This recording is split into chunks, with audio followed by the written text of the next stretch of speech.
All right, y'all. Welcome back to the TLW podcast. I am Sean Owens with my partner, Coach Pixley. Coach, how we doing, What's man? up, guys? Ready to go? All right. Exciting topic on tap today. We're going to talk about relationships, but in particular, relationships with women. Coach, I'm excited about this one. Are you? You sure? I'm ready to learn. I'll tell you that much.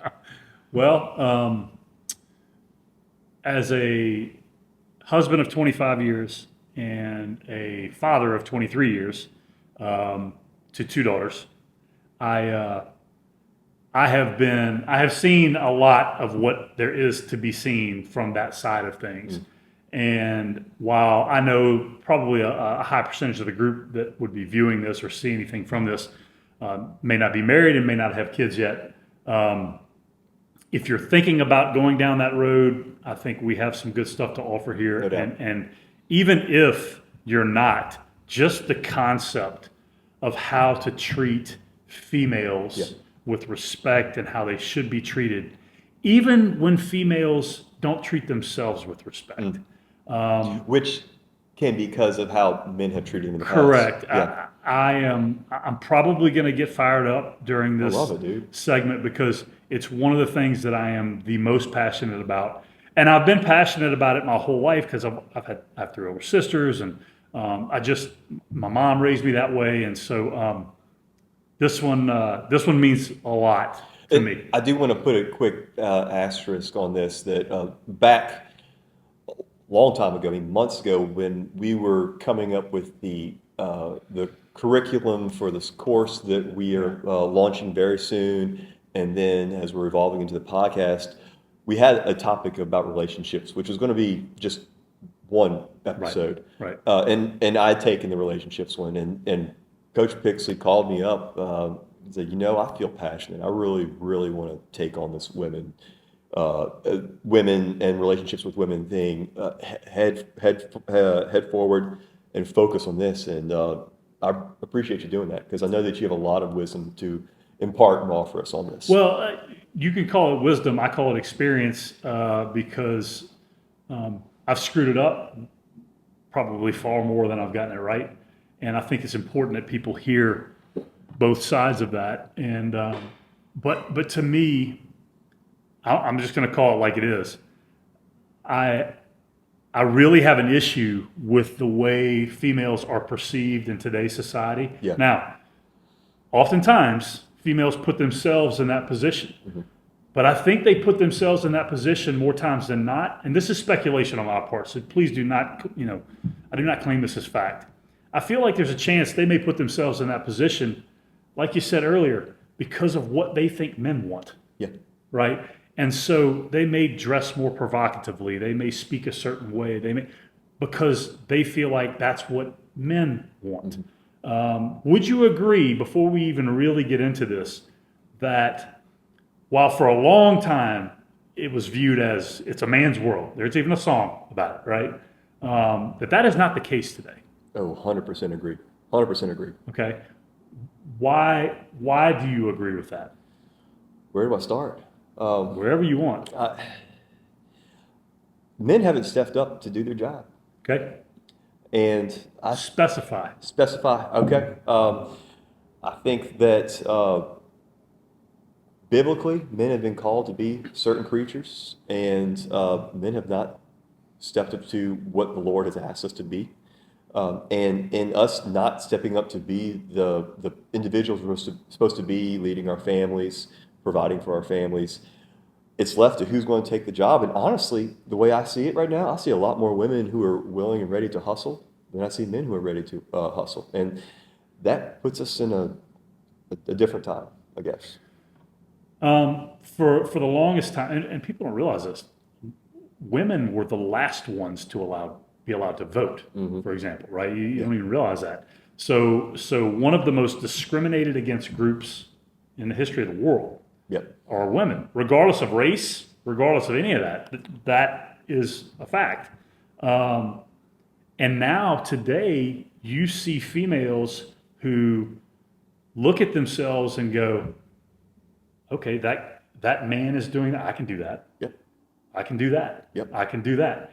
And more times than not, they're right. Yep. Because first of all, let's clear the air with this. Women are way tougher than men. And there's one example alone. Don't sign me up for that birthing thing. I can tell you that Childbirth. much. Yeah, give me a break. Yeah. Okay. Sorry. Not able to do that. Okay. Fact. Thank God. And so I think that, women's toughness has been underrated. I think women's intelligence has been underrated. I think women's ability to influence. Heavily underrated. Okay. Yeah. Why? Many reasons. I think more than anything, women have so often put themselves in a position to where they, like you said earlier, they keep trying to be something for men and they have not really risen to what they truly can be because they have so often tried to fill a role that they thought they were supposed to fill. That's a great point. I married one of those women, okay, an alpha. And I mean, she is both a stone cold fox and a stone cold killer all at the same time, right? And it's been my privilege, and I mean, blessed beyond belief to be married to my wife for 25 years. But then to watch us have two daughters who, in their own ways, are super similar in their approach to the world, which is, I don't need a man necessarily. And they're in relationships, and one of them, my oldest daughter's engaged to be married, and like all those things are going to happen. But the point is, if it didn't, they would be just fine. Yep. They would be able not just to survive, but to thrive, right? Yep. And so I think that watching my wife operate on a daily basis, yes, she is tough as can be. She is smart as a whip. But I watch her operate as a coach, a volleyball coach, and a club volleyball owner, okay, or a volleyball club owner. I watch her influence grow and grow and grow every year to the point where you'll walk into the facility that we run on 2-3 nights a week, and there'll be 200 plus kids in there. And when she walks on the court, everything is different than when she's not on the court, right? Why is that? Well, she's not a big person, stature. She's small, okay? She is not scary looking, obviously, okay? But I had guys that I coached often that would say, Coach, I know your wife's small, but we were way more afraid of her than we are of you, right? Because the way she carries herself. Yep. She doesn't carry herself as an intimidating male. She carries herself as a person that demands respect, regardless of gender, regardless of anything. Anything for that? I can attest to being scared of Donna more than you because I think she was the athletic director whenever I was in school there. But I just like there are certain men, we've talked about this in the past, there are certain men, they walk in the room and there's just an air of confidence that lets you know that he knows who he is comfortable with who he is, and he has a complete mastery of whatever game it is that he is in. So many women I know, I work with one of my partners over here at the practice, same way, just incredible poise, incredible confidence, and it's something that I'm glad that we're talking about because as we move forward, I'm hoping that the individuals that we're able to help through TLW can start to appreciate and see what it is that you see, what it is that I see, and really try and help change the tides a little bit. And this is, let me get a little fired up here because I feel like, yes, we've talked about in a previous podcast, we talked about males avoiding adversity and males avoiding controversy and not stepping up necessarily. I think, and obviously I am not talking to every male who is watching this or will watch this or hear about this, but I think we live in a world full of cowards. And I mean that with regards to how men treat women. Obviously, if you lay a hand on a woman in a negative way, okay, Yeah, we got a problem. no doubt. Okay, and it's not that it shouldn't be done; it's that it should never be a thought that enters your mind. And here's the deal: people will say, "Yeah, you shouldn't do that because they're the weaker sex." No, you shouldn't do it because they don't deserve it. Facts. Yeah. That's why you shouldn't do it. Yep. Okay. When you speak disrespectfully to females, and I am not here to say that I have never done it. I know I feel about this big after I do it. Okay. When you speak disrespectfully to females, that is a cowardly act. It is. And I will say this on both accounts. A woman could walk up to me and punch me in the face. Okay? My reaction would have nothing, there would be nothing physical about my reaction. Okay? If a woman speaks to me with a super high level of disrespect, it does not make it okay for me to respond that way. They still don't deserve that.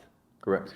Now, there are a lot of people who if they heard that, they would go, well, that's not right because they disrespected you. It doesn't make it right for you to respond. It doesn't equal things out. Yes, they are wrong for doing that, but it doesn't make you right for responding. You didn't even the playing field. You just went down to that level. All it takes is a little self-control. I mean, at the end of the day, your response is under control of one person. That's you. And it's up to you to have the ability to stifle, hold back, and to actually assess the situation and what may have led to the original outburst, reaction, etc. And I think, obviously, okay, like I told you, I had sisters, and my mom raised me that way. Like I just simple things. You know, do you open the door for the female that you're with, whether or not it be your girlfriend, your wife, your mom, your sister, your cousin, whoever it is, right? Do you open the door for them? Do you say yes, ma'am, to authority figures? Do you pull their chair out for them whenever they're going to sit down at a table? And I'm not sitting here saying I've done it all the time. I just think these are little things that show a level of respect that they deserve, that as long as you're not doing them because you're trying to get something from them, there's a chance now that okay, wow, this guy really respects me. And they may not even show it, but it means the world to them. It really involves moving past the relationship being transactional. That's a great point. We got to move. Please We explain. got to move past transactional. A transactional relationship is where we're doing something because we're expecting something in return. And coming back to what we talked about a few minutes ago, our relationships are not transactional. Our relationships are based on love that's unconditional. And so we're doing those things not expecting anything in return. We're doing those things because it's just the right thing to do. It's just the right thing to do. And really, it's one of those things, not everybody was raised, unfortunately, understanding that. And so what it takes getting, first off, the understanding of how things should be done, and then recognizing when those things need to occur, and then developing the habits. We'll talk about habits a whole lot more in the future. For sure. But developing the habits that that it's an automatic, it's like Pavlov's dog, okay? We're opening the door, we've got women coming behind us, go ahead and let them in first. It's just part of becomes a part of the fiber of your DNA. And like you said, the fiber, it's a fiber in your DNA, and it's the little things, Yeah. right? And I'm not trying to be too cliche here, but for example, if me and my wife are walking on a sidewalk and the street is to our right, let's say, You're walking closer to the street. and I'm on her left, sometimes it drives her nuts because I'll move her over so I can get to that side. Yeah. And the reason is because my mom would roll over in her grave if she saw me walking on the left side of her. Mm-hmm. And let's talk reality here. If a car swerves, it's going to hit us both. Yeah. Okay, but it's still It's that protective nature. Yeah, I'm gonna push her out the way. By the way, first of all, it's not going to hit us both. But the point is, like, it's just a sign of respect. It's no different than, okay, so my wife, her love language is acts of kindness. Okay, so she'll notice that I'm out of maybe deodorant or something like that. Okay, and no, it's not because she can smell it. Also gets protein powder. That was probably a bad example, man. Protein powder is a better example. You're gonna take and run that. That's fine. Or maybe I'm out of Zoa. Energy drink? Yes. Get some more, Donna. Anyhow, she may notice that I'm out of Zoa, and she knows. I mean, she's a fan of The Rock. He was the sexiest man alive at one point, right? Okay, how can you not be? But nonetheless, she notices I'm out of Zoa. I don't have to ask her. She goes to the store and she gets it. I, as a male, do not notice things as often as I probably should.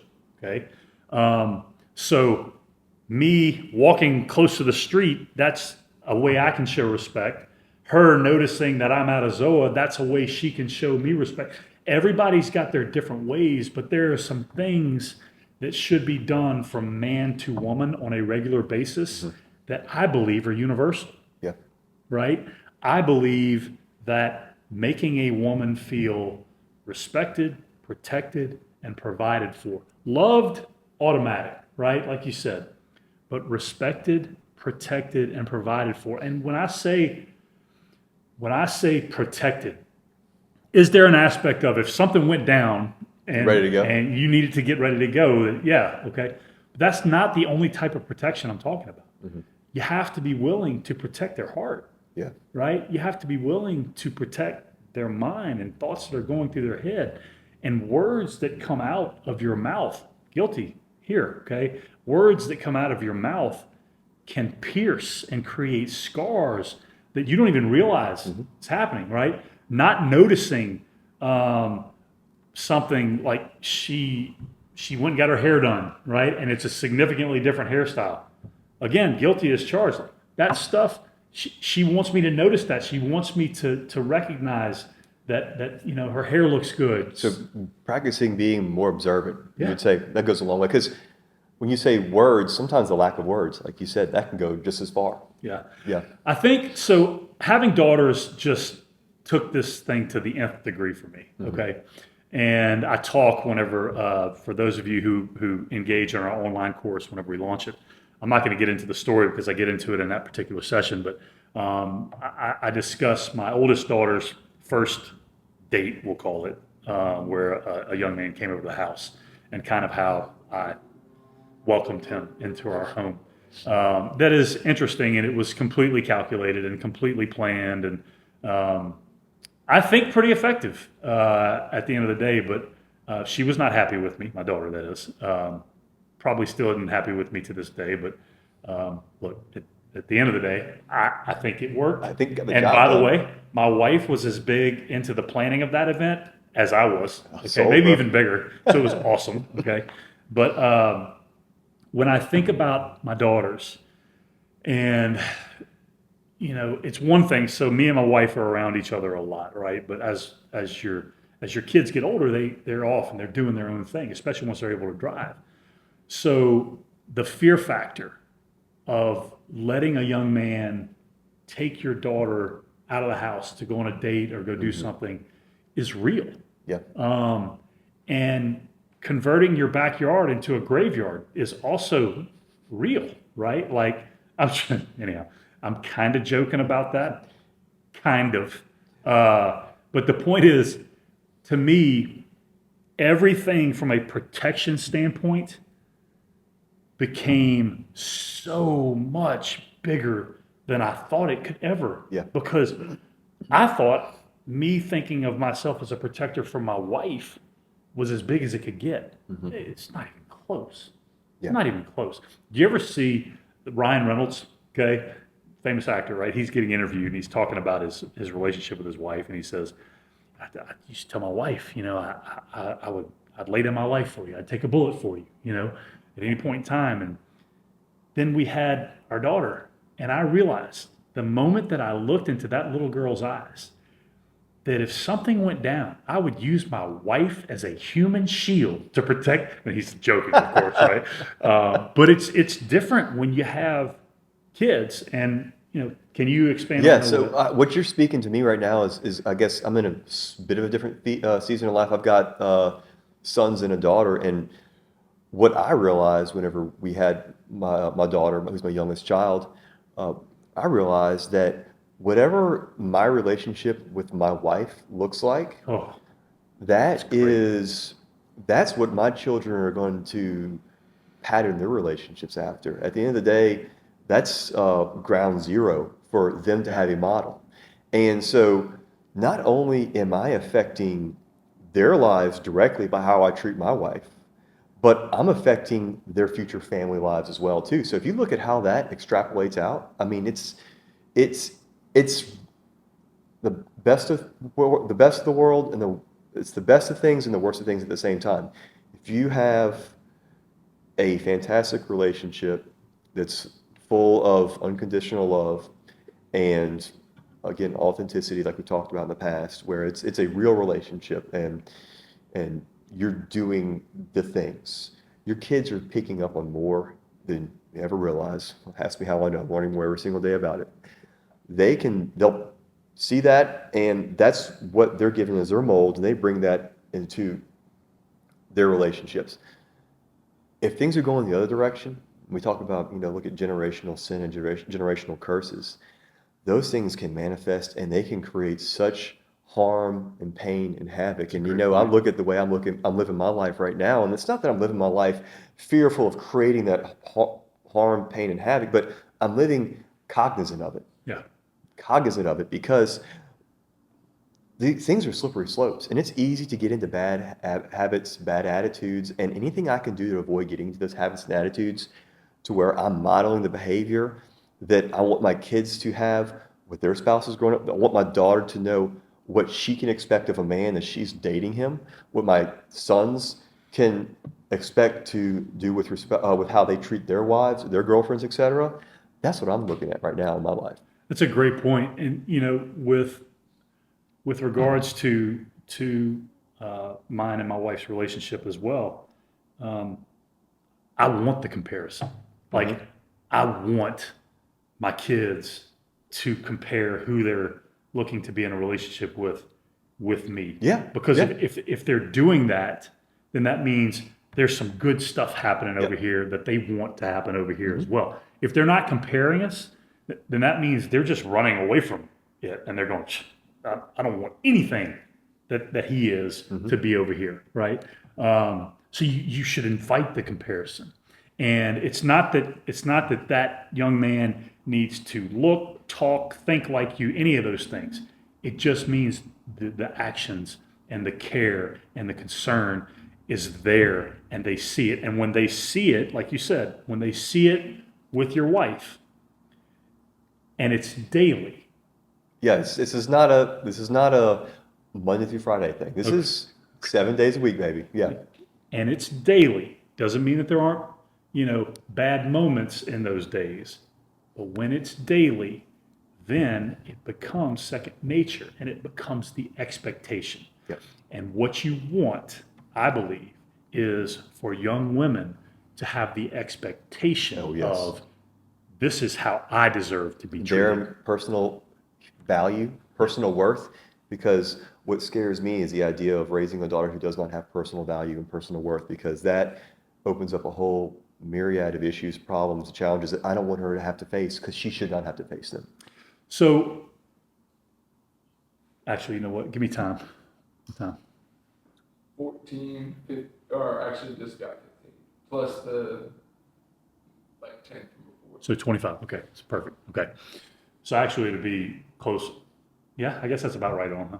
Yeah. 25, 24, 25. Yeah, Okay. so we would another Be couple. about 5 minutes. Yeah, for sure. Okay. So we've been talking a lot about our relationship with our wives and daughters and things like that. But there are people watching this podcast that, again, they're not married. They don't have children. They may not even be thinking about those things. Let's talk about the locker room conversations, okay? And the way that young women are talked about and treated by young men. I've been in those locker rooms, been a part of those conversations, okay? Not necessarily proud of everything I've ever said or done, for sure. If I were to sit up here and say every word that's ever come out of my mouth about a female has been nothing but respectful, and every action nothing but respectful, I would be lying through my teeth, and so would every other man on earth. Yep. Okay? However, now that we know what we know, right? And now that we're a little bit more advanced in age and have some experiences, and yes, young guys, if you're watching this, you could look at this and go, well, yeah, it's real easy for y'all. Y'all have already been through what we're going through. So you're in that stage of life. We'll be in that stage of life, but let us have our fun right now. Have your fun. You can have your fun, but you do not have to do it at the expense of females. Yeah, that's somebody's daughter. I'm just going to tell you right now, Ooh. with a daughter, that's somebody's daughter. And that's when I had kids, immediately, that's what I started thinking about is what are these young dudes, on the campus of the school that they're going to be at, this, that, the other. What are they thinking? What are they looking at? This, all these things. Changed my whole mindset. Yeah. And you turn into, you feel like you're Superman who wants X-ray vision so you can see through the wall so you can, and has the super hearing so you can hear everything too. And it'll drive you nuts if you allow it. And so I think our focus and TLW's focus moving forward with this is not to be as much in the protect the females game as it is in educate the males game. Yeah, you're right. Because then it takes care of itself. It takes care of itself. And I think really, if anything, people who are into our podcast, people who are going to be taking our course, these are leaders. These are individuals who are looking to, like I keep saying, become better versions of themselves every single day. Just lead by example. Yeah. And sometimes silence goes a long way. These conversations are happening, silence goes a long way. But also remember, this is your fellow sister in Christ, and there is no reason why untoward, rude, grotesque comments need to be made amongst a group of fellow potential believers, even, which is worse when it's fellow believers doing these things. Put an end to it. There's no need to join in it. Put an end to it. There's just no place for it. Well, and the reality is it's hard. You got peer pressure, right? Yeah. There are guys in the locker room who, talking about, by the way, most of the stories that are told in those locker rooms are completely false. Fake news. Okay. But the ramifications of, and the contagious nature of the messaging is huge, because now all of a sudden you as a male in that locker room think the only way I can be accepted is to believe and act like this towards this female, when that female is already dealing with security issues towards males because they don't know what that male wants from them, but they want to be noticed. Yeah. They want to be cared for. They want to be, loved, all those things. But look, a teenage male, for example, their brain isn't formulated enough to where they have the maturity level to understand all of the aspects of this. By the way, our brains as males are never formed enough to understand all of the aspects of this, okay? I have been accused of being too black or white. I don't even know what gray looks like sometimes, which is a problem, okay? But nonetheless, when those conversations are happening, you said, and you started with silence goes a long way, and then you obviously changed courses with that a little bit because of how important it is to speak up. Speak up. Yeah. Speak up. Even if it's just, all right, guys, yeah, I'm not going to be done. I'm not going to be a part of this. Yeah. And you just take off. It's not how I roll, right? Because again, the people that they are talking about, that's somebody's daughter, that's somebody's sister, that's somebody's friend, that's anything, right? And at the end of the day, if we here at TLW, I think if we had one piece of advice for males with regards to how they decide to treat females, it would be this. How would you expect every male on the planet to speak to and or treat your mom? Mm-hmm. And If you don't have a great relationship with your mother, then go to your sister or go to some female in your life that you're like, yeah, that's off limits. Because we all have a female in our lives Yep. that's off limits. Yep. You're not allowed to do that. Absolutely. And that same feeling that you have is the same feeling that somebody else has about that female that's being talked about in that locker room. Exactly. Yep. She's that person to somebody else. At least one person. Yeah. Anything else to add to it? And I tell you what, heavy topic. Really glad that you were able to dissect that for us. Like we mentioned, online course, date coming for that is will be launched shortly. We'll be back soon with more exciting stuff. We're going to be discussing some future guest speakers. No doubt. They're coming. So get ready for that. That's all we got. As usual, we'll sign off with saying, go get it.